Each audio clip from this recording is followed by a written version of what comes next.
በሴት ልጅ ማንነት ላይ ገብተው ሴትን ልጅ እንቅፋት የሚሆኑ በርካታዎቹ ሴቶች ናቸው።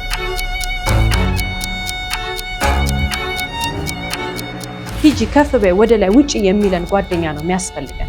ይሉንታ የለም በዚህ ዘመን፣ ምክንያቱም ህይወታችን ይበቃናል ለመጨነቅ። ሴት ልጅ ሴትን መጥለፍ የለባት። አማች ስለሆኑ መብት ያላቸው የሚመስላቸው ሰዎች አሉ። አንቺን የናቀ አማች ልጆችሽን አያከብርም። ካላከበሩሽ፣ ከናቁሽ፣ ከሰደቡሽ፣ ካዋረዱሽ አንቺም እጥፍ ስጫቸው። የዛሬ ባለ ታሪኮቻችን ሁልጊዜም ቢሆን በጣም የሚወዱትን ስራ አብረው ተጋግዘውና ተባብረው የሚሰሩ ሁለት ሴቶች ናቸው። እነዚህ ሴቶች የሚያስደስታቸውን፣ የሚወዱትን፣ የሚያከብሩትን በጣም ደክመው የሚሰሩለትን ስራቸው አንድ ስራ በጋራ አንድ ላይ ሆነው ከፍተው እየሰሩ ያሉት ሁለቱም በጣም የሚስማሙ የሚግባቡ አላማቸው አንድ የሆነ ሴቶች ናቸው። ሊሊና መክሊት ይባላሉ። ሊሊና መክሊት እንግዲህ አሁን የሚሰሩት ስራቸው ጠዋት 12 ሰዓት ተኩል የከፈቱ ማታ 3 ሰዓት ይዘጋሉ። አንድ ቤት ውስጥ ይኖራሉ፣ አንድ ስራ ቦታ ይሰራሉ። አብሮ ይወጣሉ፣ አብሮ ይገባሉ። ጓደኛሞች አይደሉም፣ እህትማማቾችም አይደሉም። የስጋ ዝምድናም የላቸውም። ታዲያ ምንድን ናቸው ያለን እንደሆነ አማች ናቸው። የሊሊ ባል የመክሊት ወንድም ነው። የሊሊ ባል የመክሊት ወንድም ስለሆነ ብቻ ግን አይደለም እነዚህ ሁለት ሴቶች በጣም የተቀራረቡት። አንድ ዓላማ ያላቸው፣ አንድ ቤት እየኖሩ ይሄ ሁሉ ስራ እንደዚህ እየሰሩ ተግተው በጣም ለፍተው የሚቀመጡበት፣ የሚስማሙበት፣ የሚኖሩለት ሁለቱ ተስማምተው ተከባብረው እንዲኖሩ ያደረጋቸው በመካከላቸው ያለው ፍቅር ነው። ምክንያቱም አሁን የሊሊ ባል በህይወት የለም፣ የመክሊት ወንድም ማለት ነው። ታዲያ ያስተዋወቃቸው፣ እንዲጣመሩ ያደረጋቸው፣ ከዛ በተጨማሪ ደግሞ እንዲስማሙ እንዲከባበሩ ያደረጋቸው የሚኖሩለት አንድ ዓላማቸውን በኋላ እንመለስበታለን። እነዚህ ሁለት ሴቶች ግን አሁን አብረው መኖራቸው አይደለም የሚያስገርመው። ምክንያቱም ስራቸውን፣ ሱቃቸውን፣ ቢዝነሳቸውን ከከፈቱት ገና 1 ዓመታቸው። ከዛ በፊት ግን 8 ዓመታት አንድ ቤት ውስጥ አረብ ሀገር ኖረዋል።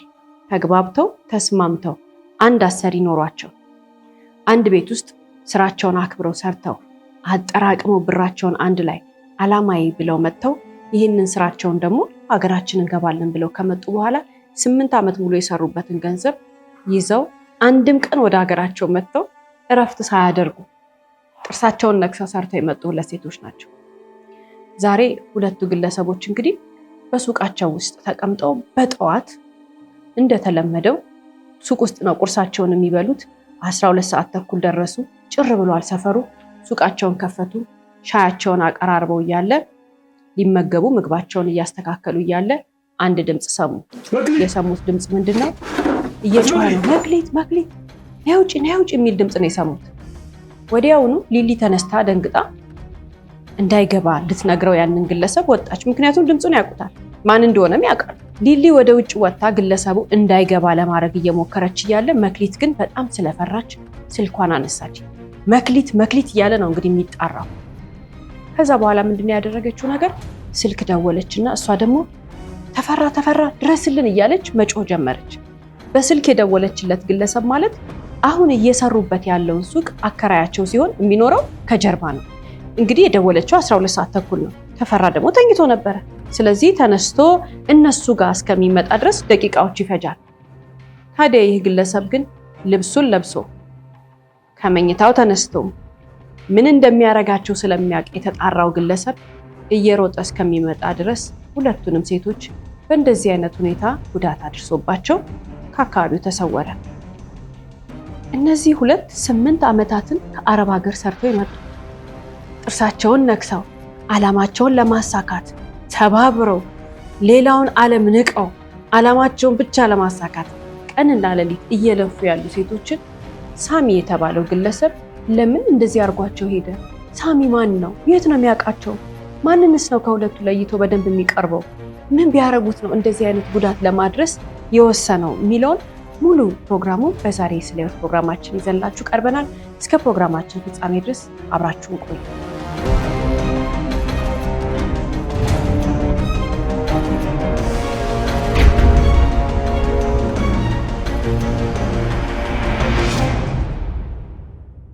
ሰላም የስለ ህይወት ፕሮግራም ተከታታዮቻችን፣ ስለ ህይወት ቲቪ በየሳምንቱ በዚህ ሰዓት ይዞላችሁ የሚቀርበው ፕሮግራማችን አሁን ይጀምራል። ስለ ህይወት ፍርድ የተሰጠባቸውን እውነተኛ ወንጀል ታሪኮችን ለእናንተ ለተመልካቾች በድራማ መልክ እያቀናበርን ይዘን የምንቀርበው ፕሮግራም ይሆናል። የዛሬውን ፕሮግራም ይዤላችሁ የቀረብኩት እኔ ብስራት ገመቹ ነኝ። እስከ ፕሮግራማችን ፍጻሜ ድረስ አብራችሁን ቆዩ። እናመሰግናለን። የዛሬ ባለ ታሪኮቻችን መክሊትና ሊሊ ከአንድ ዓመት በፊት ወደዚህ ሱቅ የመጡት በደላላ አማካኝነት ነው። የዛን ጊዜ እንግዲህ ለሀገሩ አዲስ ናቸው። እስካሁን ድረስ ያረፉትም ሰው ጋር ነው፣ ዘመድ ጋር ነው ያረፉት። ምክንያቱም ተወልደው ያደጉበት አካባቢ ሄደው ለመኖር ሩቅ ነው። አሁን የመረጡት ከተማ አለ። እዛ ከተማ ውስጥ ለመኖር ከአካባቢው ጋር ለመላመድ አዲስ ሰው ለመሆን እዚህ አካባቢ ስራ ጥሩ ነው ተብለው እነሱ በመረጡት ዘርፍ ተሰማርተው ለመስራት ይሄንን ሱቅ መረጡ። እንግዲህ እዚህ ጋር ያደላላ ይዛን ቀን ይዟቸው ሲመጣ የተዋወቁት ማንን ነው? ይህንን ተፈራ የተባለ ግለሰብ የሱቁ ባለቤቶች ወይንም ደግሞ የባለቤቶቹ ልጅ የሆነውን ይህንን ግለሰብ ነው። በጣም ጥሩ አቀባበል ያደረገላቸው፣ አበረታታቸው። እንደ ታናሽ እህቶቹን ያያቸው፣ አዝኖላቸዋል። ምክንያቱም ለስራ ያላቸውን ፍላጎት ምን ያህል 8 ዓመት ሙሉ አረብ ሀገር ሰርተው እንደመጡ በቃ ሲያናግራቸው ራሱ መንፈሳቸው ለስራ ተነሳሽነታቸው በጣም ደስ ስላለው በብዙ ነገር ረዳቸው፣ አስተካከለላቸው። የዛን ቀን ደላላው ካገናኛቸው በኋላ ይሄ ግለሰብ ከነሱ አልተለየም። በቻለው መጠን ሁሉ እንደ ታናሽ እህቶቹ እያየ ሲረዳቸው ነው የቆየው። እነሱም ጎበዞች ናቸው። ስራቸው ባንዴን የለመደላቸው። የአካባቢው ሰው ይወዳቸዋል። ጥሩ ደንበኞች አሏቸው። በፍጹም ከሱቃቸው ወጥተው አንድ ሰው ከሌለ አንዳቸው ከሌለው አንዳቸው አሉ። አንዱ ከተኛ አንዱ ተነስቶ ይሰራል። አይደክሙም። ጠዋት 12 ሰዓት ተኩል የተከፈተ እስከ ማታ 3 ሰዓት ድረስ ይሄ ሱቅ ሁሌ እንደበራ ነው መብራቱ። በጉብዝናቸው ነው እንግዲህ እነዚህ ሴቶች ፈጣሪ ረድቷቸው ስራቸው በጣም እየተሳካ መጣ። ደስ እያላቸው መጣ። ራሳቸው መቀየር ፈለጉ። መጀመሪያ ከአረብ ሀገር ሲመጡ ዘመድ ቤት ነበሩ። አሁን ግን ምን ያደረጉ? እሳው ሱቃቸው አጠገብ ቤት ተከራዩ። አንድ ክፍል ቤት ለሁለት፣ አንድ አልጋ ላይ ነው የሚተኙት። እንግዲህ አላማቸውን መረዳትና ምን ያህል ውስጣቸው ያለውን ጥንካሬ ለመረዳት ቀላል ነው። ምግብ ተጋግዘው ያበስላሉ። ቤታቸውን ተጋግዘው ያጸዳሉ። ቤታቸውን አስተካከሉት። ምን አደረጉ? ከዛ በኋላ ተራምደው መጥተው ተራምደው ወደ ቤታቸው የሚሄዱት። ሱቃቸው አጠገብ እንዲሆን የፈለጉበት አንደኛው ምክንያትም መመገብ ቢፈልጉ፣ ማረፍ ቢፈልጉ፣ ቤታቸው መግባት መውጣት ቢፈልጉ ትራንስፖርት ጊዜ ማጥፋት አልፈለጉም። ቢመሽም ተራምደው የሚሄዱበት ቦታ ብለው እዛው ሰፈር ተከራዩ። ደስተኛ ሆኑ። ህይወታቸውን በሰላም መኖር ጀመሩ። ሱቁ ከተከፈተ ከ2 ወር በኋላ ቤት ተከራዩ አይደል? በ3ኛው ወር ግን መክሊት ያልተጠበቀ ስልክ ደረሳት።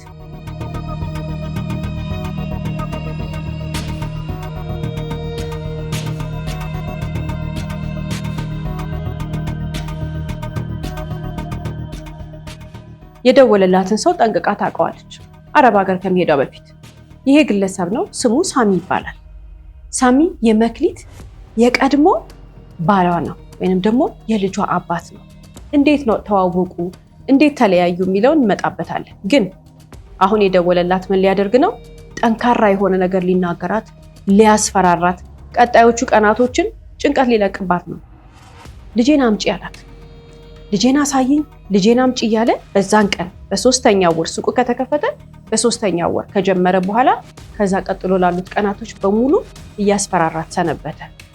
እንደ ቀላል አላየችውም ወይንም ደግሞ ችላ አላለችውም። በሰላም ለመፍታት ልጅህን ማየት ትችላለህ፣ ልጅህ እንደዚህ ያርግ እያለች ነው የምታናግረው። ሳሚ ግን ቀላል አልነበረም አካሄዱና አያያዙ። ታዲያ ሳሚና መክሊት ለምን ተለያዩ ያለን እንደሆነ አረብ ሀገር ከመሄዷ በፊት ሁለቱ እንደ ማንኛውም ሰው የፍቅር ግንኙነት ጀመሩ፣ ተዋደዱ። የተወሰኑ ጊዜያትን በፍቅር አብረው ካሳለፉ በኋላ ለመጋባት ወሰኑ።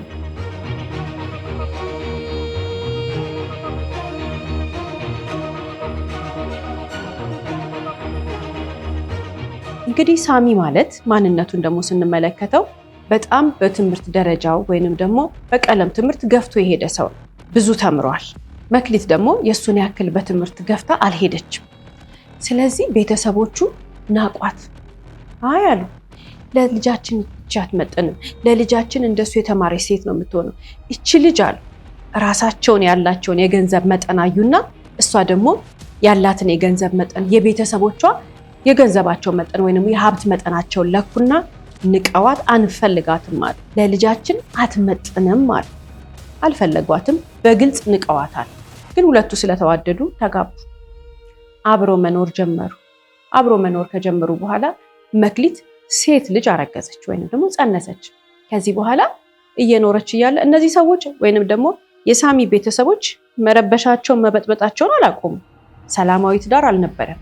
እርጉዝ እያለች ግን ገና 3 ወር 4 ወር አካባቢ መክሊት አንድ ያልጠበቀችው ነገር እንደገና ገጠማት። ምንድነው?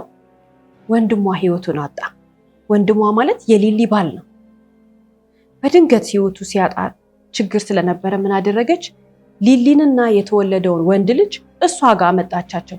የዛን ቀን ግን የመክሊት ህይወት እስከ ወዲያኛው የሚቀየርበትን ውሳኔ የወሰነችበት ጊዜ ነው። ምክንያቱም የባሏ ቤተሰቦች ልጃችን አንቺን ይዞ አሏት። እንደገና በሆድሽ ልጅ ይዘሽ እንደገና የሟች ወንድምሽን ሚስትና ልጅ እዚህ ቤት አመጣሽ ብለው በጣም ከፍተኛ ጸብ እየተፈጠረ ኑሮዋ ተበጠበጠ። መክሊት ነፍሰ ጡር ናት። ወንድሟ ድንገት ሞቶባታል። የወንድሟ ሚስትና ልጅ ግዴታ እሷ ጋር መምጣት ነበረባቸው። ምክንያቱም የሚያስተዳድራቸው እሱ ነው። ሐዘንን፣ እርግዝናን፣ እንደገና የባሏ ቤተሰቦችን ጭንቀት እያሳለፈች እያለ አንድ ነገር ከሊሊ ጋር ወሰኑ። ምንድነው? ሊሊ ህፃኑን ለእሷ ሰጠቻትና ቀጥ አድርጋ አረብ ሀገር ሄደች። በጣም በአጭር ቀን ውስጥ ነው የወሰኑት። በአጭር ቀንም እድላቸው ቀናቸው። ሊሊ ተነስታ አረብ ሀገር ሄደች። መክሊት የወንድሟን ልጅ ያዘች፣ ወለደች። እንግዲህ እዛ ቤት ውስጥ አሁን መክሊት፣ የመክሊት ባል፣ የተወለደችው ህፃን ሴት ልጅና የሟች ወንድሟ ልጅ ከሊሊ የተወለደው ማለት ነው አንድ ላይ ሆነው እየኖሩ ነበረ። መክሊት በወለደች በ17ኛ ቀኗ ግን የባሏ ቤተሰቦች ከቤት አባረሯት። በቃ ከዚህ በላይ አልፈለጓትም። ከዚህ በላይ መያዝ አልፈለጉም። በነዛ ሊሊ ሄዳ መክሊት ግን ከቤት እስከሚያስወጧት ባለው ሰዓት ግን መክሊትና ሊሊ በጣም በስልክ ያወራሉ። አረብ ሀገር ብትሆንም ሊሊ ይመካከራሉ፣ ችግራቸውን ይነጋገራሉ። የሚከባበሩ ሴቶች ናቸው፣ የሚረዳዱ ሴቶች ናቸው። ሁለቱም ችግራቸውን እየተነጋገሩ የሚመካከሩት ነገር አለ። ስለዚህ ምን ወሰኑ? አሁን መክሊት 5ኛ ወሯ ህፃኗ ከተወለደች 5 ወር እስከሚሆናት ድረስ ቤተሰቦቿ ጋር ሆነችና የሟች ወንድሟንም ልጅ የእሷንም የ5 ወር ህፃን ለቤተሰቦቿ ሰጥታ ማንጋ ሄደች? ሊሊ ጋር ተነስታ አረብ ሀገር ሄደች። አንድ ቤት ገቡ። እዛው እሷ ጋር ያስገባቻት። አንድ ቤት ሰሩ 8 ዓመታት። እነዚህ ሁለት ሴቶች ወደ ሀገራቸው አልመጡ። ይሰራሉ፣ ገንዘብ ያጠራቅማሉ። ልጆቻቸው አንድ ሰው ጋር ናቸው፣ አያቶቻቸው ጋር ይረዳሉ። ገንዘብ አላማ አላቸው። በአንድ ስራ ተስማምተዋል። አሁን ተመልሰው መጥተው ያሰቡትን እያሳኩ ነው አይደል? የሚበጠበጣቸው ሰው ግን መጣ። ያ ትላንትና መክሊትን ያባረረው ሰውዬ፣ ያ ትላንትና ከነ ቤተሰቦቹ ሆኖ ተጋግዞ የ17 ቀን ህፃን ልጅ ያባረረው ሰውዬ ላለፉት 8 ዓመታት ልጁን ሳይረዳ፣ ልጁን ሳያይ፣ ስልክ ሳይደውል፣ እንደውም ትዳር መስርቶ ልጆች ወልዶ ሲኖር የነበረ ሰውዬ ዛሬ ግን ባለመብት ነው። ልክ መክሊት ህይወቷ ሲስተካከል መጣና ምን አደረገ? መጨቅጨቅ፣ መጣላት፣ መረበሽ ጀመረ። ይሄ ነበር እንግዲህ ከ8 ዓመታት በኋላ ተመልሰው ህይወታቸውን እፎይ ብለው ሲጀምሩ እንቅፋት ሆኖ ወደ መክሊትና ወደ ሊሊ ህይወት የመጣው ግለሰብ ሳሚ። ከዚህ በፊት የነበረው ግንኙነት በዚህ አይነት መንገድ ሆኖ እያለ አሁን ግን ፍጹም ሊስተካከል ሊታረም ወይንም ደግሞ ሊቆም በማይችል ሁኔታ ከፍተኛ ጸብ ውስጥ ገባ ማለት ነው። እንግዲህ ላለፉት 8 ዓመታት መክሊትና ሳሚ በስልክ ተገናኝተው አያውቁ፣ አይደዋወሉ። ልጁንም ሄዶ ማየት ይችላል፣ አድራሻውን ያውቃል። ነገር ግን አይቶ አያውቅም። አሁን ግን በስልክ ነው። እስካሁን በአካል አልተገናኙም ነበር። ለመጀመሪያ ጊዜ በአካል የተገናኙት ማን እንደነገረው አይታወቅም። መጣ፣ ሱቃቸውን የመጣ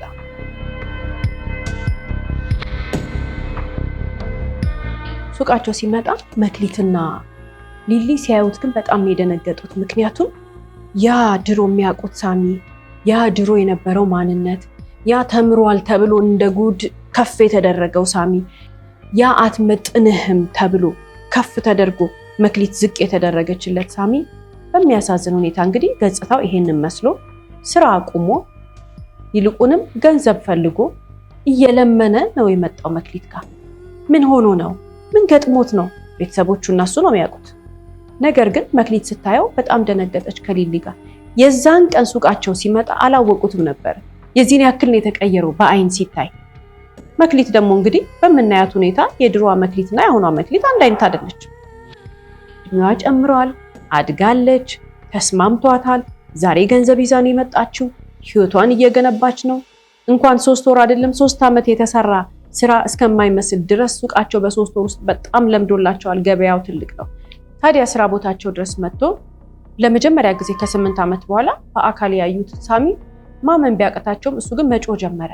ልጄን አምጡ፣ ልጄን አሳዩኝ፣ ልጄን እንደዚህ ነው እያለ ብዙ ከረበሻቸው በኋላ ተፈራ መጣ፣ ያከራያቸው ልጅ። ስለዚህ አስቆመው፣ አግባባቸው። ተፈራ ይሄንን ነገር ጸቡን ወይንም ደግሞ ሳሚ መጥቶ የበጠበጠውን ነገር ትልቅ ሰው ነው የሚገባው ሰው ነው። ስለዚህ ምን አለ፣ ይሄንን ነገር በሽምግልና እንፍታው እረፍ ብሎት የዛን ቀን አስወጣው። ነገር ግን አላረፈም። በስልክ እየደወለ ብዙ ነገር ሲረብሻት ከሰነበተ በኋላ እንግዲህ እነዛ ከ8 ዓመት በፊት ለልጃችን አትመጥኝም ያሏት የሱ ቤተሰቦች ፊት ተቀመጡ። ሽምግልና ሲቀመጡ በዚህ ሰዓት በሷ ሳይድ ወይንም ደግሞ እሷን ወክሎ ማን አለ? ሽማግሌ ሊሊና ተፈራል። በሱ በኩል ብዙ ናቸው። የሚናገሩት ነገር ምን እንደሆነ ለሷም ግራ ገባት። ምንድነው የፈለጋችሁት ከኔ ያለቻቸው? ሁላችንም ቢሆን ምን ጠይቀውናል? ምንድነው የሚፈልጉት አሁን ከሷ? በቃ 8 ዓመት ተለያይተዋል። ምንድነው ከዚህ በኋላ ማድረግ ያለባቸው? ጥያቄ መጠየቅ ካለባት መጠየቅ ያለባት እሷ ነች። የልጅ ቀለብ፣ የልጅ የትምህርት ቤት፣ ልጅን ማሳደግ፣ ልጅ ከታመመ ማሳከም የሚባሉትን ኢሹዎች አላነሳችም። ሰጥ ብላን የኖረችው። ምን ፈለጋችሁ ስትላቸው ልጃችን አሏት። እንደዚህ የሆነው አንቺ ረግመሽው ነው ይሏታል። አንዴ ከዛ ተባብሮ ነው ጭንቅላታቸው የተነካው እስከሚባል ድረስ ነው የሚናገሩት ነገር የሚናገሩት። ከዛ ቀጥሎ አንቺ ተመቸሽ እሱ እንደዚህ ሆነ ይሏታል። እንግዲህ 8 ዓመት ሙሉ አረብ ሀገር መስራትን ነው እነሱ ተመቸሽ የሚሏት። ሌላስ ልጁን ናፍቆ ነው እንደዚህ የሆነው። እንዴ ብዙ ልጆች ወልዶ የለ እንዴ ያል ብትላቸውም መልስ የላቸውም። እሺ ለምን አላዩም? ምንም አንድ ነገር ነው የሚያደርጉት። አንቺ እንዲህ አርገሽ፣ አንቺ ትተሽ ሄደሽ፣ አንቺ እንደዚህ አርገሽ አባረዋት። በ17 ቀኗ የ17 ቀን ልጅ ይዛ ወደ ቤተሰቦቿ ስትሄድ ያልራሩላት የተወደቀች ብለው ያላዩት ሰዎች ዛሬ ግን ተስማምቷትና ራሷን ገንብታ ስትመጣ ተባብረው አይምሯቸው ተነካ በቅናት። እንግዲህ ሳሚ ይሄንን አይነት የኑሮ አኳኋን ለስንት ዓመታት ነው የኖረው ወይንም ደግሞ ማንነቱን ካጣ ስንት ጊዜ ነው የሚለው ትክክለኛ መረጃ ባይኖረንም ግን መክሊት ከመምጣቷ በፊት እንደዛ እንደሆነ ያስታውቃል። የዛን ቀን የሽምግልናው ቀን እነዚህ ሰዎች አልተስማሙ። በአንድ ነገር ግን ተፈራ እርግጠኛ ሆኖ ቁርጥ ያለ ንግግር አቋም ይዞ ወጣ። ምንድነው? የመጀመሪያው ነገር እዛ ሱቅ ውስጥ ሁለተኛ እንዳይመጣ፣ እዛ ሱቅ ውስጥ የሚመጣ ከሆነ ለፖሊስ እንደሚከሰው ተናገረ። እስከዚህኛው ሰዓት ድረስ ለፖሊስ አንዳች ነገር የጠቆመ ሰው የለም። ይሄ የተፈራ ነው። መክሊት ደግሞ ምን አደረገች? የቤተሰቦቿን አድራሻ፣ የቤተሰቦቿን ስልክ ቁጥር ጻፈችና ነገረቻቸው። ልጅህን ማየት ትችላለህ አለችው። ልጅህን ማየት ብቻ አይደለም፣ በጣም ከምትረብሸኝ ማሳደግ ከፈለክ ወሰድና አሳድግ። አሁን 8 ዓመት ስለሆናት አታስቸግርም አለችው። ልጁንም ሄዶ አላየም፣ ስልክም አልደወለም፣ ቤተሰቦቹም አልደወሉ፣ ህፃኗንም አላመጡ። ምን ሆነ? የተወሰኑ ቀናት አለፉ። ከዛ እንደገና ተመልሶ መጣ። ወዴት? ወደ ሱቁ። የተወሰነ ሰላም የሆኑ ሳምንታትን ካሳለፉ በኋላ ተመልሶ መጣ። አሁን ሲመጣ ግን ደንበኛ ነበር፣ ሰዎች ነበሩ ሱቅ ውስጥ። ጮኸ። አሁንም የሚጮኸው የሚናገረው አንድ ነገር አለ። ምንድነው? ልጄን አሳዩኝ ነው። ሂድና ተብሏል አይደል? የዛን ቀን ግን ብዙም ፈርተው ወይንም ደግሞ ለሱ አስበው ሰላም ለመፍጠር አልነበረም ንግግሩ። ችግር ተፈጠረ፣ ተከራከሩ፣ ብዙ ነገር ሆኑ። የዛን ቀንም ተፈራ መጥቶ ገላገለ። ግን አንድ ነገር እርግጠኛ ሆኖ ነገረው፣ ከዚህ በኋላ ከመጣ ለፖሊስ እንደሚናገር። የዛን ቀንም ለፖሊስ አልተነገረም። ይሄ ሰው በስልክ ሲያስፈራራቸው፣ በአካል 2 ጊዜ መጥቶ ሲሰድባቸው፣ ይደበድባቸው ሲሞክር፣ በጨለማ መንገድ ላይ ሲጠብቃቸው ማንም ለፖሊስ ምንም ያለ ሰው የለም። መክሊትና ሊሊ ከዚህ በኋላ ለተወሰኑ ሳምንታት እፎይ ብለው ከዛች የጸብ ቀን በኋላ ሰነበቱ።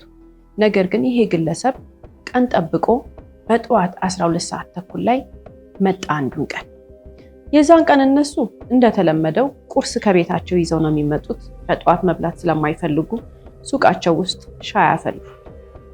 ሻይ ያፈሉ፣ እየተጫወቱ ሱቃቸውን እያዘገጃጁ ነበረ። ሻዩ ፈላ፣ ቁርሳቸውን አቀረቡ፣ ለመብላት ተዘጋጁ፣ መብላት ጀመሩ። ከዛ ግን ያን ድምፅ ሰሙት። መክሊት መክሊት እያለ እየጮኸ ነይ ውጪ ይላታል። ደነገጡ። እንግዲህ እነሱ በጣም የሚያሳዝኑት በህይወታቸው ትልቁን ጥፋት ያጠፉበት ቀን ያቺ ቀን ናት። ምንድነው? በሩን አልዘጉትም። መጣራት ሲጀምር ወዲያውኑ ቢያንስ በሩን ቢዘጉት ትንሽ እፎይታ ያገኙ ነበር። ተፈራ እስከሚደርስላቸው ድረስ ሰዓት ያገኙ ነበር። ግን ምንድን ያደረጉት እነሱ? ጭራሹኑ ሊሊ ተጠጋችሁ ወጣችና እንዲያቆም ተው ማለት ጀመረች። መክሊት ግን ስለፈራችሁ ስልኳን አንስታ ተፈራ ጋር ደወለች። ተፈራ የዛን ሰዓት ላይ እስከሚመጣ ድረስ ይሄ ግለሰብ በዚህ አይነት ሁኔታ ጎድቷቸው አምልጦ ሄደ።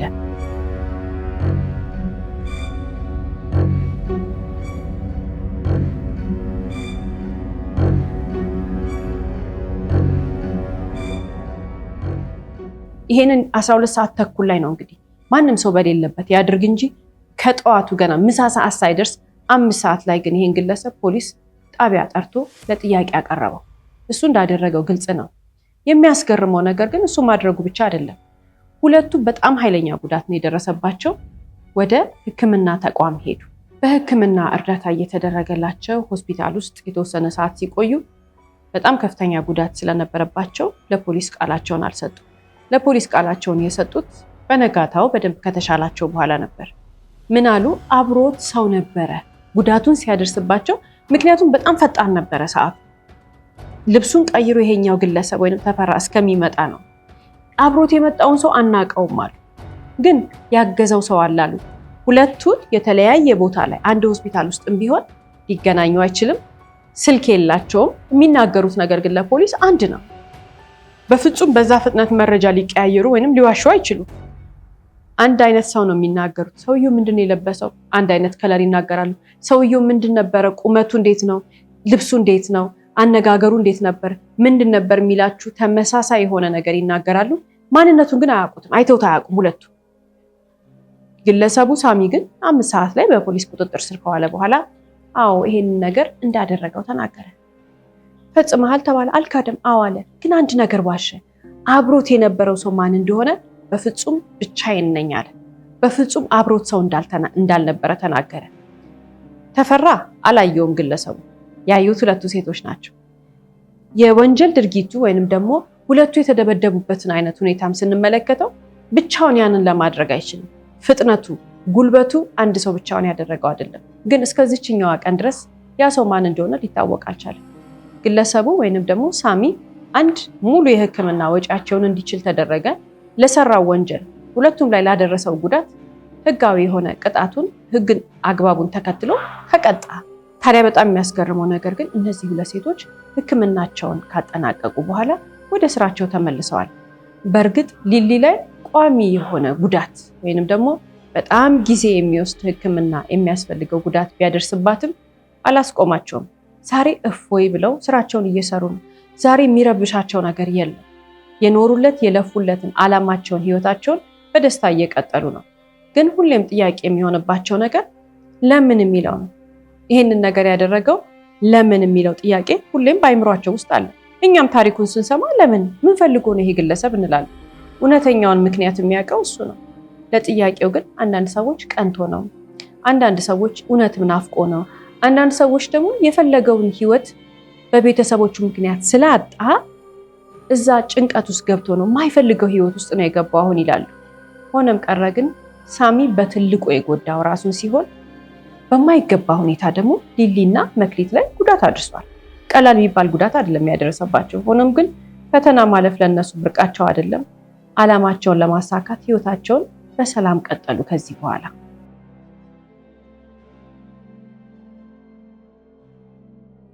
ሁልጊዜም እንግዲህ ከታሪኮቻችን መጨረሻ የምናነሳቸው በርካታ ሀሳቦች አሉ። የዛሬ ባለታሪኮቻችንን ተመልክተን የምናነሳው ሀሳብ እንግዲህ መክሊትና ሊሊ ለብዙዎቻችን ምሳሌ ሊሰጡን የሚገቡ ሴቶች ናቸው።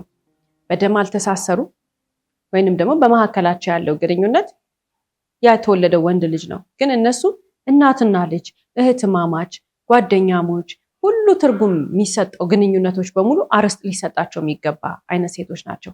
እንደዚህ አይነት ጓደኛ ነው በህይወታችን ሊኖረን የሚያስፈልገን። በተለይ እንደ ሴት ልጅ እንደዚህ አይነት ጠንካራ ተመሳሳይ ዓላማ ያለው ተመሳሳይ ኑሯችንን ለመቀየር የምንረዳዳ ሂጂ ከፍ በይ ወደ ላይ ውጪ የሚለን ጓደኛ ነው የሚያስፈልገን።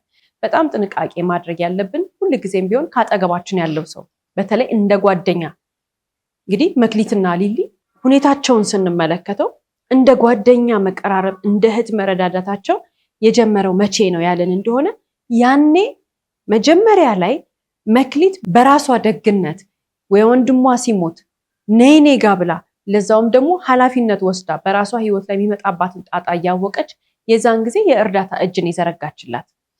ያኔ ስለረዳቻት አይደለም ግን ሊሊ ደግሞ መልሳ አይረዳቻት። መክሊት የዘራችውን ያጨደችው፣ የሰጠችውን የተቀበለችው። ያንን ውሳኔ በመወሰኗ ፈጣሪ እህት ሰጣት፣ ፈጣሪ ጓደኛ ሰጣት። ደግነቷ ነው እንግዲህ ወደዚህኛው መንገድ ያመጣት።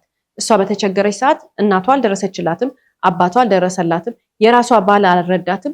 የ17 ቀን አራስ ሆና አማቾቿ ውጪ ብለው ከቤት ሲያባረሯት ባልየውም ተጋግዞ ማለት ነው የ17 ቀን ህፃን ልጅ ይዛ በዚህ በኩል ደግሞ የወንድሟን ልጅ ይዛ ወደ ቤተሰቦቿ ስትሄድ የደገፈቻት የረዳቻት አለውልሽ ያለቻት ግን ሊሊ ናት። ይሄ ነው የሴት ልጅ መደጋገፍ ማለት። እንደዚህ ነው ሴቶች ከሴቶች ጋር መተጋገዝ ያለባቸው። እንደዚህ ነው ሴቶች ከሴቶች ጋር ህብረት መፍጠር ያለባቸው፣ መጠንከር ያለባቸው፣ መተጋገዝ ያለባቸው እንጂ ሴት ልጅ ሴትን መጥለፍ የለባት። ትልቁ በምድር ላይ ክፋትና መጥፎ ነገር ሴት ልጅ መልሳ ሴትን ልጅ ስትጠልፍ ጓደኛዋን ይሁን የወንድሟን ሚስት ይሁን የወንድሟን ልጅ ይሁን ጎረቤቷን ይሁን አከራይዋ ትሁን ተከራይዋ ትሁን ምንም ነገር ትሁን እናቷም ትሁን እህቷም ትሁን ሴት ልጅ ሴትን መጣል የለባትም። እንቅፋት መሆን የለባትም። በሴት ልጅ ህይወት ላይ በሴት ልጅ ማንነት ላይ ገብተው ሴትን ልጅ እንቅፋት የሚሆኑ በርካታዎቹ ሴቶች ናቸው። ዓለም ከሰጠው ፈተና፣ ህይወት ከሰጠው ፈተና፣ ማንነትን ለመገንባት ከሚደረግ ፈተና በተጨማሪ በሴት ልጅ ህይወት ላይ እንቅፋት የሚሆኑ ሴቶች በምድር ላይ ያለው ክፉ ነገር ሁሉ ይገባቸዋል። ስድብ ማለት ነው። ሴት ልጅ በሴት ላይ እንቅፋት አትሆንም። ሴት ልጅ በሴት ላይ መጥፎ ነገርን አታደርግም። ሴት ልጅ በሴት ላይ ክፋትን ማድረግ የለባትም። እንዲህ አይነት ነገር የሚያደርጉ ሰዎች ብዙ አይደሉም። በህይወታችን ይገጥሙናል አይደል? ሁላችንም አይተን እናውቃለን። ሴት ሆና ብዙ ነገር ያደረገችብን፣ ሴት ሆና በብዙ መንገድ ፈተና የፈጠረችብን፣ በተለይ የዛሬ ባል ታሪኮቻችን ተመልክተናል። አማች ስለሆኑ መብት ያላቸው የሚመስላቸው ሰዎች አሉ። የልጃቸውን ሚስት መስደብ ወይንም የወንድሟን ሚስት መስደብ ወይንም ደግሞ አክስቱ ሆና መስደብ፣ አባቱ ሆና መስደብ። ሴት ልጅ አንድ ማወቅ ያለባት ነገር አለ። መብቷን ማስከበር ማንም ሰው አንዲት ቃል አውጥቶ መናገር እንደማይችል ውስጧ ከተረዳ ከዛ በኋላ ውስጧን ነው መኖር ያለባት። አማቾችሽ በእድሜ ትልቅ ስለሆኑ የባልሽ እናትና አባት፣ የባልሽ አክስት አጎት፣ የባልሽ እህት ወንድሞች በእድሜ ትልቅ ስለሆኑ እንዲሰድቡሽ መንግስት ፍቃድ አልሰጣቸውም። ታክስ አይከፍሉበትም። ማንም ፍቃድ የለውም አንቺን ለመስደብ። እድሜ ትልቅ ናቸው ይሁኗ። እናቱ እኮ ናቸው ይሁኗ። እንደ እናት ራሳቸውን ማስከበር ካልቻሉ፣ እንደ እናት ክብር መስጠት ካልቻሉ አባሪያቸው። ምክንያቱም ከራስሽ የሚበልጥ ነገር የለም። ህግ ህግ ነው፣ ስርዓት ስርዓት ነው። አማች ስለሆናችሁ እየመጣችሁ የልጃችሁ የወንድማችሁ ምናምን ሴት እየገቡ የሚሳደቡ ሴቶችን አንቺ አፍሽ ምላስ የለሽም? ያንቺ አፍ የተሳሰረ ነው? ያንቺ መብት አታቂም? አንቺ ሰው አይደለሽም? አንቺ ሴት አይደለሽም? ኑሮ አይበቃም ለመጨነቅ? ህይወት አይበቃም ለመጨነቅ? ልጆችሽን ቴኬር ስታረጊ አይበቃሽም ለመጨነቅ? ራስሽን ስትገነቢ ስትማሪ ወይ ስራ ስትሰሪ የሆነ ነገር ስታረጊ የመጣሽበት መንገድ ይበቃሻል። አማች ስለሆነ እየመጡ እኝኝኝ የሚሉብሽን ሰዎች አንቺም ምላሳለሽ፣ ራስሽን ማስከበር አለብሽ። መከባበር ጥሩ ነው። ካላከበሩሽ፣ ከናቁሽ፣ ከሰደቡሽ፣ ካዋረዱሽ አንቺም እጥፍ ስጫቸው። ይሉንታ የለም በዚህ ዘመን። ምክንያቱም ህይወታችን ይበቃናል ለመጨነቅ። የዕለት ተዕለት ፈተናችን ይበቃናል ለመጨነቅ። እስከ ዛሬ ድረስማ ምስኪን እህቶቻችን፣ እናቶቻችን፣ አያቶቻችን አማቾቻቸው ሲሰድቧቸው ጓዳ ውስጥ ገብተው ያለቅሱ ነበረ። ፊታቸው የሌለ ከለር እስከሚያወጣ ምድር ላይ ታይቶ የማይታወቅ ከለር ቆዳቸው ላይ እየታየ እነሱ አንገታቸውን ስብር አድርገው ምስኪኖች እንደዚህ አይማሩም ነበራ። እንደዚህ የሚነግራቸው የለም ነበር። ገልብጩ። ማንም የሚናገርሽን ሰው ወደዛ ቤው ማንንም እንዳሰሚ። አንቺ ፈጣሪን ፈርተሽ፣ አንቺ ህይወትሽን አክብረሽ፣ ህግን አክብረሽ፣ ስርዓትሽን ይዘሽ እስከኖርሽ ድረስ እናቱ ትልቅ ናቸው፣ አባቱ ትልቅ ናቸው፣ አክስቱ ትልቅ ናቸው፣ አያቱ ትልቅ ናቸው፣ እየመጡ ይሳደባሉ፣ እየመጡ እንዲላሉ የሚባል ነገር የለም። ውሸት ነው፣ ውሸት ነው። ትልቅ ስራ ነው፣ ትልቅ ፈጣሪ ነው። ሰው ትልቅ ነው የሚባለው ደግሞ በተግባሩ ነው። በእድሜ ትልቅነት ምክንያት የመናገር ፍቃድ የሰጣቸው የመሳደብ ፍቃድ የሰጣቸው ነገር የለም፣ ውሸት ነው። ካላከበሩሽ አታክብሪያቸው፣ ካላስተናገዱሽ ጥሩ ፊት ካልሰጡሽ አትስጫቸው። ከዛስ መጨረሻ ላይ ደግሞ ይሄ አመታት ማሳለፍ የለባቸውም ሴቶች እህቶቼ። ይቀየራሉ አይቀየሩም። ሲጀመር ስነ ስርዓት ስለሌላቸው ነው የሚሳደቡት። እንደውም ልጆችሽ ፊት እንዲህ አይነት ቃላት ይናገራሉ። አንቺን የናቀ አማች ልጆችሽን አያከብርም። አንቺን ያዋረደ አማች ልጆችሽን አያከብርም። አትፍሩ እህቶቼ፣ ልክ ልካቸውን አሳዩአቸው። ስለዚህ ይሄ ያልተገራ ምላስ፣ ይሄ ያልታረመ ምላስ፣ ይሄ አንቺን ያላከበረ ማንነት፣ ይሄ አንቺን ክብር ያልሰጠሽ መጥተው ልጃቸው ፊት የራሳቸው ወንድ ልጃቸው ፊት ዝቅ ሲያረጉሽ አንቺን ብቻ አይደለም እኮ የራሳቸውንም ልጅ ነው ያላከበሩት። መልካም ቤተሰብማ ልጇን የምታከብር ወንድ ልጇን የምታከብር እናት ሚስቱን እንደ ንግስት ነው የምታያት። ለምን? ልጇ ንጉስ ነዋ። ልጇን ያነገሰች ማንም እናት ሴት ልጅ ካለቻት ልጇን እንደ ንግስት ነው የምታያት። ጤነኛ እናት፣ ትክክለኛ እናት ወንድ ልጇን ደግሞ እንደ ንጉስ ነው የምታየው። ስለዚህ ያንቺ ባል እንደ ንጉስ የምታየው ከሆነ አማችሽ ወይንም ደግሞ የባልሽ እናት አንቺን እንደ ንግስት ነው የምታይሽ። እንደማትፈልገው ዕቃ ገዝታ እንዳመጣችሽ ነገር አትሰድብሽ፣ አትንቅሽም። ልጇን የምታከብር እናት፣ ልጁን የሚያከብር አባት የልጁን ሚስትም ይሁን የልጁን ባል አይሰድብም። ይሄ በጣም በዚህ አታክ የሚደረጉት ሴቶች እህቶቼ ናቸው። አክስቱ ይመጡና ይሳደባሉ፣ እህቱ ትመጣና ትሳደባለች፣ እከሌ ይመጣና ይሳደባል። እንዴ አንቺ ያገባሽው አንድ ሰው። እነዚህ ሁሉ የሚሰድቡሽን አንድ ላይ ጥቅልልል አርጊና ቤቴ እንዳትመጡ ብለሽ አባሪያቸው። ቤቱ ያንቺም ነው፣ ህይወቱ ያንቺም ነው። አይ እሱ ይከፋዋል፣ አይ እንደዚህ ይሆናል ይላሉ አንዳንድ እህቶቻችን። በጣም የሚያስገርመው ነገር መልካም ባሎች፣ መልካም ወንድሞቻችን፣ በጣም ጥሩ ባሎች ለሚስቶቻቸው ስርዓትን፣ ህግን፣ ፈጣሪን ፈርተው የሚኖሩ ወንዶች በጣም አስቸጋሪ እናት ይኖራቸዋል፣ ወይ በጣም አስቸጋሪ እህት ይኖራቸዋል። ቤት ውስጥ ሲመጡ ከሚስታቸው ጋር ሰላማዊ ናቸው። ለልጆቻቸው ጥሩ አባቶች ናቸው፣ ስርዓት ያላቸው። በቃ ለአንድ ወንድ ትክክለኛ ስርዓት ያለው ባል ነው፣ ትክክለኛ ስርዓት ያለው አባት ነው የሚባል ወንድ ሆኖ ግን እናትየው ይመጡና ቤቱን ይበጠብጣሉ። እህቱ ትመጣና ቤት ትበጠብጣለች። አክስቶቹ ልጆች ሁሉ ይመጡና ቤቱን ያተራምሱታል። እሱ በመሃል ላይ ሊሰቃይ ይችላል ብላ ሚስት ስለምታዝን ምን ትላለች? ለባሏ ስትል ዝም ትላለች። እንደዚህ አይነት ሰዎችን አዎ ልክ ነው፣ ባላችሁን አታስገቡ። ይሄ ደግ ባል፣ ይሄ ደግ ወንድማችን ከስንት አንድ የሚገኝ ወንድም እሱን መሀል አስገብቶ ሳንድዊች ተደርጎ መሰቃየት የለበትም። ግን አንቺ ምላስ የለሽም እንደ እሱ በሌለበት፣ እሱ በወጣበት፣ እሱ ሳያይ፣ እሱ ሳይሰማሽ፣ ምስክር በሌለበት ልክ ልካቸውን ንገሪያቸው። ታዲያ ሴቶች እህቶቻችን አንዳንድ ጊዜ ባላቸው ሰላማዊ ሆኖ ለልጆቹ ጥሩ አባት ሆኖ ግን ደግሞ ቤተሰቦቹ በጣም ሲያስቸግሯቸው በርካታ ሴቶች በርካታ አይነት መፍትሄ ይወስዳሉ። እኔ ለምሳሌ ማቃት ምቀርባ ሴት ያደረገችውን ነው ዛሬ የምነግራችሁ። እህቱ በጣም ታስቸግራታለች። ሊያውም ደግሞ ውጭ ሀገር ነው እሷ የምትኖረው። የማቃት ሴት እህትየው ደግሞ የምትኖረው ኢትዮጵያ ነው። ከኢትዮጵያ ቫኬሽን ትሄዳለች። እዛ ለእረፍት ስትሄድ ልጆቿን ሰብስባ በምትሄድበት ጊዜ እህቱን በጣም ነው የምታስቸግራት። እህትየው ሚስትየውን በጣም ነው የምታስቸግራት። ታዲያ ከዚህ በኋላ እንግዲህ እቺ ጓደኛዬ ወይም ደግሞ በጣም ምቀርባ ሴት የወሰነችው ነገር ምንድነው? ባል ሳያይ እህትየውን ምስክር በሌለበት ትናገራታለች። እንዴ ቀውስናት እንዴ እስከምትላት ድረስ እማይባል እኛ ሴቶች ምን እንደሆነ እንግባባለን። የማይነገሩ ቃላቶችን የማይባሉ ነገሮችን ማንም በሌለበት ጠብቃ ትናገራታለች። እሷ የፈለገችው ደግማ እንዳትመጣ ነው። እሺ ከዛስ በምግብ ታስቸግራት ነበረ። ምግቡ አይጣፍጥም፣ ምግብሽ እንደዚህ ነው፣ ምግብሽ እንደዚህ ነው እያልሽ ባሏ ፊት በጣም ትናገራት ነበር። ኪችንሽ ቆሸሸ፣ እንደዚህ ሆነ፣ እንደዚህ ሆነ። በሁሉ ነገሯ ዝቅ ልታረጋት ነው የምትፈልገው። ማንን? እኔም ማቃትን ሴት ወይንም ደግሞ የኔን ጓደኛ የባሏ እህት ነው እንዲህ የምታረጋት። ከዛ ምን አደረገቻት? እሱ በሌለበት ምግብ ትቆልፍባታለች፣ ምግብ እንዳትበላ ታረጋታለች። ሁል ጊዜ በምግብ ነው አይደል የምትተቻት።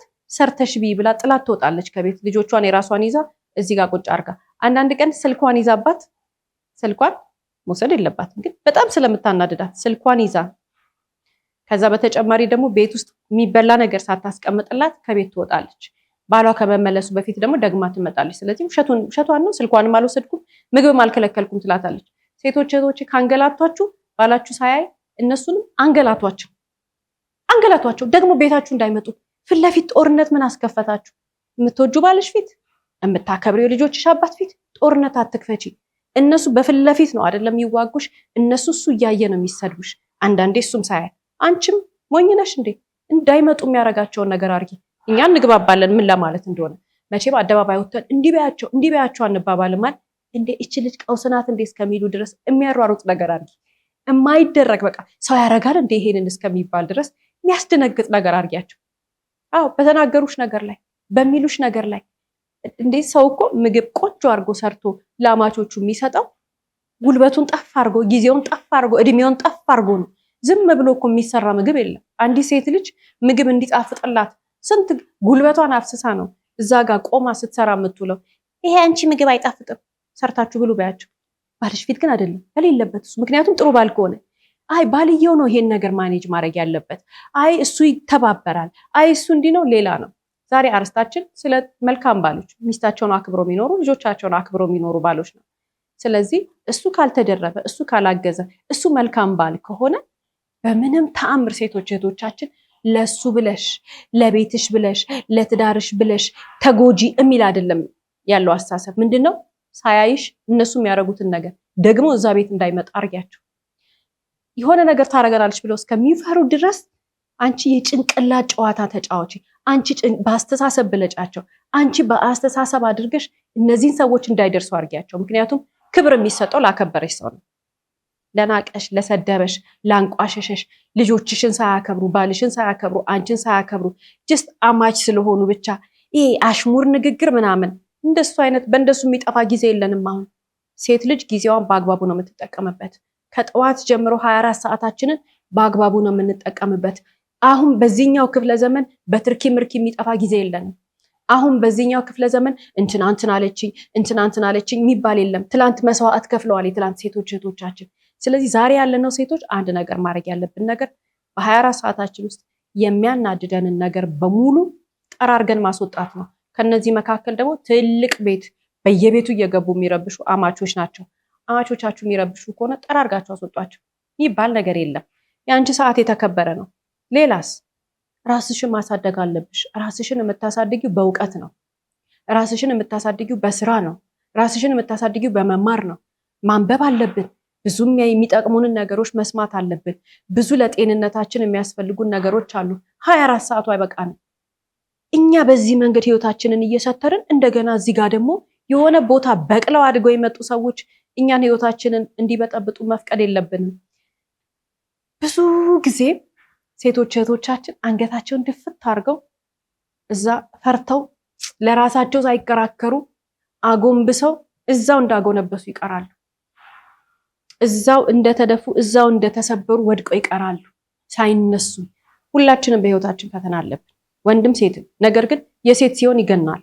የሴት ልጅ ይበዛል ሲባል ሴት ብቻ ነው አንደርስታንድ የሚያደርገው ወይንም ደግሞ መረዳት የፈለገ ወንድ። ሴት ልጅ የምትሰቃየው በከሌ ነው፣ ሴት ልጅ የምትኮዳው በከሌ ነው ብለን እስቲ አርስታ አንስጥ። ማንም ላይ አንለጥፈው። ዓለም ናት ለሴት ልጅ ችግር የምትሆንባት። ዓለም ናት ሴት ልጅ የምትከብዳት። ዓለም ናት ለሴት ልጅ በጣም ብዙ ችግሮችን በጣም ብዙ ጫናዎችን የምትሰጠው። ማን ነው እንዲህ አድርጎ ዓለምን የሰራት? ማን ነው ዓለም ለሴት ልጅ እንደዚህ እንድትከብድ ያደረገው? እሱን ሁላችን የራሳችን የምንረዳው ነገር አለ። ነገር ግን ዓለም ለኛ ደግ አይደለችም። ሴቶች እህቶቼ ሞኝ መሆን የለባቸውም። ደግ ማትሆነው ግን አንቺ ሞኝ ከሆንሽ ነው፣ አጉል የዋህ ከሆንሽ ነው።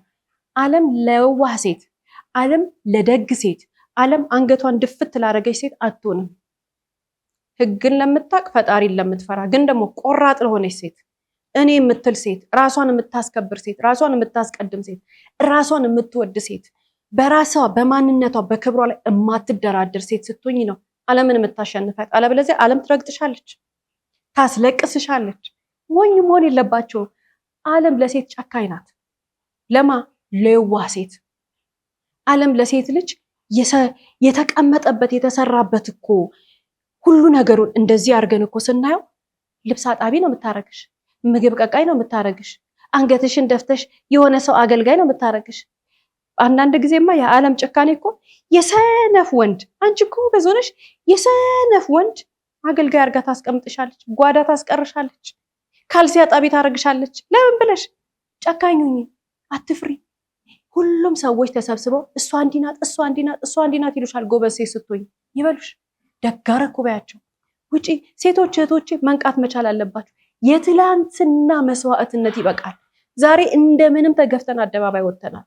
ዛሬ የሴቶች ጉዳይ የህፃናት እንትን ምናምን ይባላል። የመጀመሪያው መብት አስከባሪ ራሳችን ነን። እዚህ ውስጥ እንስራ። 24 ሰዓታችንን በመጠጥና በመዝናናት አይደለም እናሳልፈው። 24 ሰዓታችንን ሾፒንግ ሞል በመሄድ እንዳሻንጉሊት እቃ በየቀኑ እየገዛና ያ አይደለም ሴትነት። ሴትነት ማለት እዚህ ላይ መስራት ነው። ራስሽን ማወቅ፣ ራስሽን መረዳት ነው። ጨካኝ መሆን መቻል አለብን። በዚህ ጊዜ ዕውቀታችንን ለማግኘት ለመረዳት ለመማር ሴት ልጅ ጨካኝ መሆን አለባት። አጉል እንዲህ እያሉ መኖር መቅረት መቻል አለበት። የሴትነት ትርጉሙ ሲገባን ሴት ልጅ ማለት ራሷን አስከብራ 24 ሰዓቷን በአግባቡ ተጠቅማ ተምራ ራሷን ገንብታ ወይ ባለሙያ ሆና የሙያ ባለቤት ሆና 30 ቀን ሰርታ የሰራችበትን ተቀብላ ራሷን የምታስተዳድር ነች እንጂ የማንም አገልጋይ አይደለች። በመብቷ ላይ አትደራደርም። ይህችን ሴት ማንም ሰው ተሻምቶ ነው የሚያገባት። መልክሽ አይደለም፣ የትምህርት ደረጃሽ አይደለም፣ የሰውነትሽ ቅርጽ አይደለም፣ ለራስሽ የሰጠሽው ቦታ ራስሽን ያስቀመጥሽበት ቦታ ነው። ግን ዓለም ትዋሽሻለች። ዓለም አንገትሽን ታስደፋሻለች። ዓለም የምትጠቀመው አንገትሽን ለማስደፋት ዓለም አንቺን እንድታቀረቅር የምትጠቀማቸው መሳሪያዎች አሉ። ማናቸው? አንዱ ትዳር ይሉታል፣ ፍቅረኛ ይሉታል፣ እናት አባት ይሉታል፣ ጎረቤት ይሉታል፣ ጓደኛ ይሉታል። እነዚህን ሁሉ ነገር ተጠቅማ ነው ዓለም አንገትሽን የምታስደፋሽ። እነዛን ሁሉ ዞር በሉ ብለሽ አንቺ በትክክለኛው መንገድ ከሄድሽ ግን ለሴት ልጅ ክብር ያለው ባል፣ ለሴት ልጅ ክብር ያለው ቤተሰብ፣ ለሴት ልጅ ክብር ያለው ማንነት፣ ጓደኛ፣ ስራ፣ ሁሉ ነገር ይኖርሻል። ዓለም የምትጠቀማቸው ክፉ መሳሪያዎች ግን አንቺን አንገትሽን እያለ ጓዳ ሊያስቀርሽ፣ እንትና የሚባል ሰነፍ ሰውዬ ካልሲ አጣቢ አርጎ ሊያስቀርሽ፣ እንትና የሚባል ሰነፍ ሰውዬ ምግብ ቀቃይ አርጋ ልታስቀርሽ፣ ዓለም ልታስደፋሽ አንገትሽን ከመጣች ማንም ሴት መቀበል የለባት።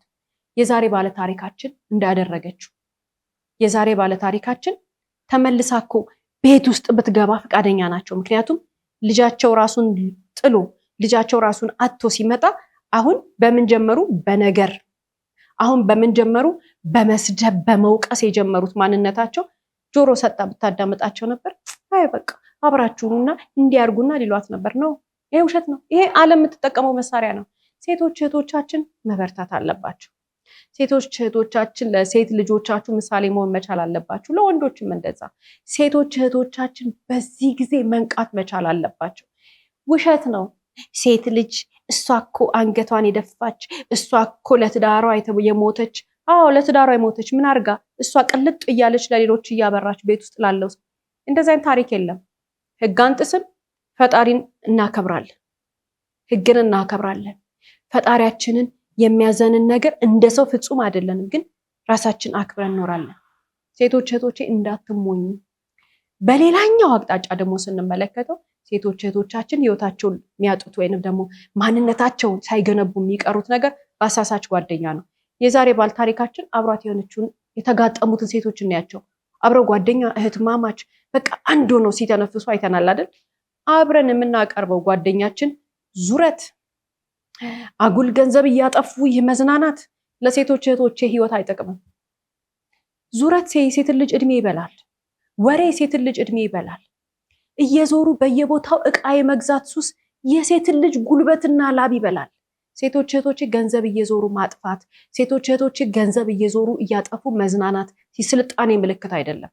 መዝናናት ባለባችሁ ጊዜ በስነ ስርዓቱ መዝናናት፣ እቃ መግዛት ባለባችሁ ጊዜ በስነ ስርዓት መግዛት።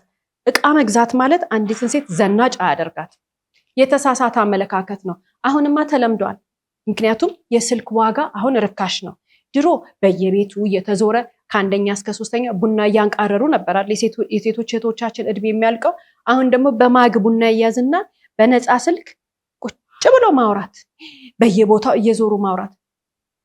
ለወሬ ጊዜ አትስጡ። ወሬ አታውሩ ቁጭ ብላችሁ። ወሬ ምንም ሰው ማማት፣ ከሌና ከሌ እንደዚህ ሆኑ፣ የማይሆን የፖለቲካ ወሬ፣ የማይሆን የሰው አሉባልታ ወሬ አይጠቅማችሁም። ሴቶች እህቶች የሚጠቅማችሁ እውቀት ነው። እውቀት ደግሞ ያለው የተጻፈ ነገር ላይ ወይ ትምህርት ቤት ወይ አስተማሪ እዛ ጋር ነው ያለው። ዛሬ መማር የፈለገች ሴት ስልኳን ከፍታ ብዙ ነገር መማር ትችላለች። እራሳችሁን በመስራት እራሳችሁ ላይ ጊዜያችሁን ኢንቨስት በማድረግ በዲሲፕሊን ተመሳሳይ አይነት ሩቲን በማስቀመጥ ጠዋት ከ24 ሰዓትሽን እንዴት አድርገሽ ዛሬን እንደምታሳልፊ ማውጣት፣ ከሰኞ እስከ ዓርብ ፕሮግራሚ ምንድነው፣ ከዛ ቅዳሜና እሑድ ምንድነው ማረገው እያልሽ ህይወትሽን፣ እድሜሽን፣ ጊዜሽን፣ ገንዘብሽን ለራስሽ ሰጠሽ ለማንም ሳትሰጪ ለወሬ ለምናምን ሳይሆን ለራስሽ አድርገሽ መዝናናት ባለብሽ ሰዓት መዝናናት፣ መብላት ባለብሽ ሰዓት መብላት። ይሄ ዲሲፕሊን ያላት ሴት ማለት ዓለም አትቀብራትም፣ ዓለም አታሸንፋትም፣ ዓለም አታስለቅሳትም፣ ዓለም አትገዛትም። እንደዚህ አድርገሽ ህይወትሽን የምታሸንፊ ከሆነ ለሴት ልጆችሽም ለወንድ ልጆችሽም ምሳሌ ሆነሽ ዓለምን አሸንፈሽ ትኖሪያለሽ። አለበለዚያ የዓለም መጫወቻ ነው የምትሆኚው። ዓለም የምትጫወትብሽ ደግሞ ቅድም እንዳለው በትዳር ስም፣ በጓደኛ ስም፣ በቤተሰብ ስም፣ በጎረቤት ስም፣ በተለያዩ ሰው ስም፣ በአስተማሪም ስም አድርጋ ሴት ልጅ እንዲህ ናት፣ ሴት እንደዚህ ናት፣ ሴት እንዲህ መሆን አለባት ብለው ቀብሮ ያስቀሩሻል። እንዳትገዢ። ለዛ መብትሽን የምታስከብሪው በራስሽ በእውቀትሽ በምትመሪው ጭንቅላት ስለሆነ ሴት እህቶቻችን እውቀታችሁን ከፍ ለማድረግ ጉልበታችሁን፣ ጊዜያችሁን፣ ገንዘባችሁን ኢንቨስት አድርጉ ራሳችሁ ላይ። በምን አይምሯችሁ ላይ ስሩ። አይምሮ ከተሰራ ሁሉ ነገር አለቀ። የዛሬ ባል ታሪኮቻችን ላይ ሌላ የምንመለከተው ትልቁ ችግር ምንድን ነው? ማንም ሰው ለፖሊስ የተናገረ የለም። ይሄ ሰው አንዴ መጣ፣ ሁለቴ መጣ፣ ሶስቴ መጣ፣ በአራተኛው እንግዲህ ጉዳት አደረሰባቸው አይደል? በስልክ መዓት ጊዜ ሲያስፈራራቸው ነበር። ትልቁ ጥፋታቸው ይሄ ነው። ማንም ሰው ላይ ከዛተ፣ ካስፈራራ፣ ክፉ ነገር ከተናገረ የመጀመሪያው ማድረግ ያለብን ነገር ሄደን ለህግ አካላት ያለብንን ችግር ማሳወቅ ነው። ያንን የማናደርግ ከሆነ ነገሩ እያደገ ነው የሚመጣው። በአጭሩ መቅረት የሚችሉ ነገሮችን በጣም በብዙ መንገድ እናበላሻለን። ታዲያ በርካታ ሴቶች እህቶቻችን ከሚመታቸው፣ ከሚሰድባቸው፣ ከሚደበድባቸው በጣም ብዙ ጉዳት ከሚያደርስባቸው ሰው ጋር ለምን አብረው ይኖራሉ? እነሱ ነው ትክክለኛ ምክንያቱን የሚያውቁት። ግን እየተደበደቡ፣ እየተሰደቡ፣ እየተረገጡ መጨረሻ ላይ እየተገደሉ ህይወታቸው ያለቁ ሴቶች ወይንም ደግሞ ህይወታቸውን ያጣናው እህቶቻችን በርካታ ናቸው። ይሄ ለምን ይሆናል? መጀመሪያ ራስን መብት ካለማወቅ ብለን ብዙ ብለናል። ነገር ግን ከዚህ ቀጥሎ አንድ መረዳት ያለብን ነገር ለህግ አካላት ለማሳወቅ ይፈራሉ። የደረሰባቸውን ጉዳት ለህግ አካላት ማሳወቅ አይፈልጉም። ሲሰደቡ፣ ሲመቱ ገና ከመጀመሪያው ሄደው መናገርና ለህግ አካል ማሳወቅ ሲገባቸው ያንን ሳያደርጉ ይቀሩና መጨረሻ ላይ ህይወታቸው ካለፈ በኋላ ነው የደረሰባቸው ነገር የሚሰማ። እንግዲህ በርካታ ሴቶች እህቶቻችን ዘግናኝ በሆነ መንገድ ምናልባትም ይሄ ሰው የእውነት ሰው ነው እስከምንል ድረስ አሰቃቂ በሆነ ሁኔታ በስለት በጦር መሳሪያ ማለትም በሽጉጥ በምናምን በተለያየ ነገር ያልተደረጉት ነገር የለም። ይሄ ሁሉ ሴቶች እህቶቻችን ላይ የሚደርስበትን ምክንያት ሁላችንም እናውቀዋለን። ሴቶቹ መብታቸውን፣ ራሳቸውን፣ ህይወታቸውን ስለማያውቁ ነው። አንድ ሰው የሆነ ሰው ስታድጊ ያልነበረ፣ ስትማሪ ያልነበረ፣ ስራ ስትሰሪ ያልነበረ፣ የት እንደነበረ ማታውቂው ሰው ድንገት በህይወትሽ መጥቶ ያንን ፈጣሪ የሰጠሽን ነፍስሽን ሲቀማሽ መብት ትሰጪዋለሽ? ፈጣሪ እኮ ነው ነፍስሽን የሰጠሽ። ማንም ነፍስሽን አልሰጠሽም። ነገር ግን ልክ ነፍስሽን እሱ የሰጠሽ ይመስል የሆነ ቀን ከየት እንዳደገ ማታውቂው ሰው በሆነ አጋጣሚ ተዋውቀሽ የሆነ ቀን ላይ ተግባብታችሁ ከዛ በኋላ መዋደድ በሚባል ሰበብ አንድ ላይ መኖር ስትኖሩ ውሸታም ነው። ሚስቱን የሚገል ወንድ አይወዳትም። ፍቅረኛውን የሚገል ወንድ ውሸታም ነው፣ አይወድሽም። ከመጀመሪያውም አይወድሽም። ግን ተዋደናል ብላ ስለምታስብ የእሷ ፍቅር የእውነት ስለሆነ አብሮ ሲኖሩ ከዛ በመጨረሻ ህይወቷ እንድታጣ ትደረጋለች። ይሄ ከመሆኑ በፊት ሴቶች እህቶቻችን ከመጀመሪያ ከቃል መናቅ ሲጀምር እንደናቀሽ ስታቂ ክፉ ነገር መናገር ሲጀምር ወደ ፖሊስ ጣቢያ ትሄጂና ያደረገሽን ነገር ትናገሪና ከዛ በኋላ ቻው አለቀ። ይሄ ገዳይ ነው። ከዛ በኋላ ይማታል። ከዛ እንደፈለገ ያደርጋል። ይሄንን ነገር ነቅተን ማየት መቻል አለብን። ትላንት እህቶቻችን ዋጋ ከፍለዋል። ትላንት እህቶቻችን መስዋዕት ሆነዋል። ዛሬ እኛ እናውቃለን። ዛሬ እኛ መመካከር እንችላለን። ዛሬ ለሴቶች እህቶቻችን ይሄንን ነገር ማስረዳት እንችላለን። ስለዚህ ገና ከጅምሩ ከቃላት ቨርባል የጀመረው አቢዩዝ ወደ ፊዚካል ሄዶ ከዛ ቀጥሎ ጭራሽ መግደል እንዳይሆን ልብ ማለት መቻል አለብን። ሴቶች እህቶቻችን በፍጥነት አንድ ነገር ስትደረጉ ቶሎ እንደ አምቡላንስ እየጮኻችሁ ሄዳችሁ ለፖሊስ ተናገሩ። እስከ ፕሮግራማችን ፍጻሜ ድረስ አብራችሁን ስለቆያችሁ እናመሰግናለን። ሳምንት በተመሳሳይ ሰዓት በአዲስ ታሪክ እንደምንቀርብ እየገለጽን እንደተለመደው በአድራሻችን አስተያየቶቻችሁን ላኩልን። እስከ ሳምንት ድረስ ቸርን ሰንብት።